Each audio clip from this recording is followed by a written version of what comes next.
n'a pas reçu deux Èves. Amen. Amen.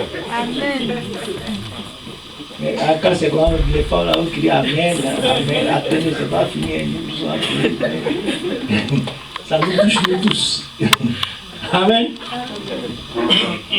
En fait, dans cette relation que nous devons avoir, il faut qu'on comprenne que dès le départ, c'est une relation de partenariat. Et des partenaires, c'est des gens qui se mettent ensemble pour partager les mêmes pensées et pour trouver des solutions afin que la même pensée aboutisse positivement dans leur vie. Amen. Amen. Gloire à Dieu. Donc, quand on regarde, au fur et à mesure que l'étude va avancer, il y a beaucoup de termes que nous allons vraiment traiter, qui vont paraître bizarres aux uns aux autres, mais qui ont leur référence dans la parole de Dieu. On dit l'homme quittera son père et sa mère et fera quoi? Ok. Il y a certaines versions, la version Oswald par exemple qui dit et les deux seront une seule chair, un seul esprit.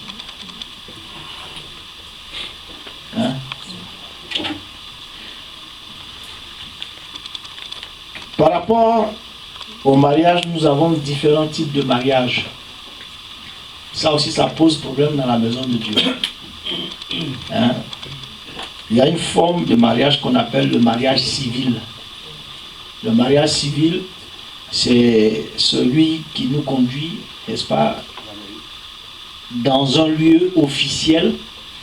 Ce n'est pas forcément la mairie, parce qu'il y a certains pays, selon leur constitution, qui donnent le droit à certaines personnes qui ne sont pas dans la mairie à pouvoir célébrer le mariage civil et puis de délivrer même des certificats de mariage. Donc ce n'est pas forcément dans une mairie que c'est fait, mais c'est fait selon les lois du pays dans lequel nous vivons. Ça c'est le mariage civil. Donc on se présente devant une autorité qui est mandatée par la loi et qui officie de célébrer, de pouvoir unir un homme, je précise ça tous les jours, un homme et une femme. Pas d'unir deux femmes ou deux hommes. C'est de l'abomination. Nous on est chrétiens et on tolère ces choses-là, on ne doit pas tolérer ça. C'est de l'abomination, on ne doit pas se compromettre à ces choses. D'accord? On ne doit même pas faire partir de ces choses-là. Ce n'est pas les choses que nous devons accepter. Et les gens disent, non, les chrétiens doivent comprendre. Dieu est amour, Dieu est compassion, c'est vrai. Mais le même Dieu qui est amour et compassion qualifie ce genre de relation-là d'abominable. Donc nous qui sommes ses enfants, nous ne devons pas accepter ces choses. D'accord? Gloire à Dieu. Donc il y a le mariage civil, comme je l'ai expliqué tout à l'heure. Il y a aussi le mariage coutumier, ou ce qu'on appelle aussi le contrat, n'est-ce pas, social. Il y a certains États aujourd'hui, même ici en France, qui reconnaissent ce genre de relation-là, parce qu'ils tiennent compte, n'est-ce pas, des traditions des différentes personnes qui, n'est-ce pas, s'unissent. Chez nous en Côte d'Ivoire, je ne sais pas comment ça se passe au Zaïre, je n'ai pas encore eu d'informations pour ça, mais en Côte d'Ivoire, de la région d'où je viens, je vois une femme, elle me plaît, je préviens mes parents, et puis mes parents rentrent en contact avec les parents de la demoiselle, et puis les arrangements sont faits. Il y a une première démarche qui est faite où mes parents vont aller rencontrer les parents de la jeune fille.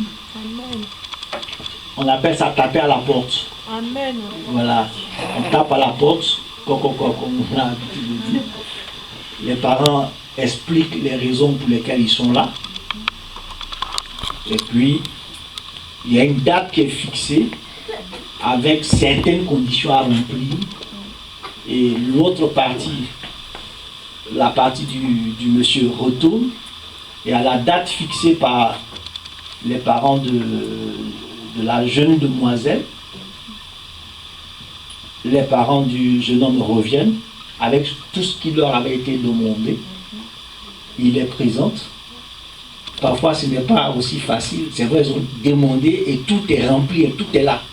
Mais il y a encore quelques frictions jusqu'à ce qu'à la fin, les deux parties se mettent d'accord et que les parents maintenant de la jeune demoiselle demandent à la demoiselle de désigner la personne concernée. Elle le désigne et puis on lui demande si elle est d'accord pour l'avoir comme époux. Amen. Et puis bon, quand elle donne son accord, le notable, n'est-ce pas, du lieu social où ils vivent, bénit ces personnes selon les traditions et on considère, n'est-ce pas, ces personnes-là comme étant mariées. C'est ce qu'on appelle la dot. Dans certaines nations, c'est fait différemment. Je sais qu'il y a dans l'ouest de la France, dans le sud-ouest de la France, c'est les parents de la mariée qui payent la dot au monsieur. Ça, c'est pas normal. Parce que quand on prend la parole de Dieu, c'est Abraham qui a payé la dot de son fils. C'est Jacob lui-même aussi qui a payé sa propre dot. Donc c'est l'homme qui dote sa femme, c'est l'homme qui épouse sa femme. Ce n'est pas la femme. Ma soeur, c'est quoi? On dirait qu'il y a quelqu'un qui te conseille que tu veux nous dire bien. Hein? D'accord, mais donc tout ça, ça sera dans les questions. Hein? Ça sera dans les questions. Voilà, donc c'est l'homme.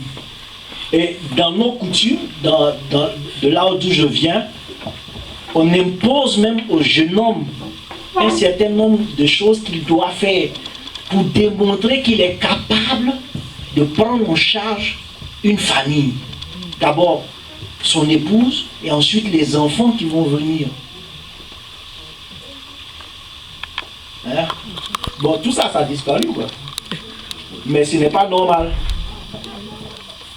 Parce que si Isaac n'avait pas démontré à Rebecca qu'il pouvait prendre soin d'elle, elle ne serait pas restée. On n'aurait pas eu Jacob. On n'aurait pas eu Israël. On n'aurait pas eu Jésus. Parce que tout ça, là, c'était... Hein?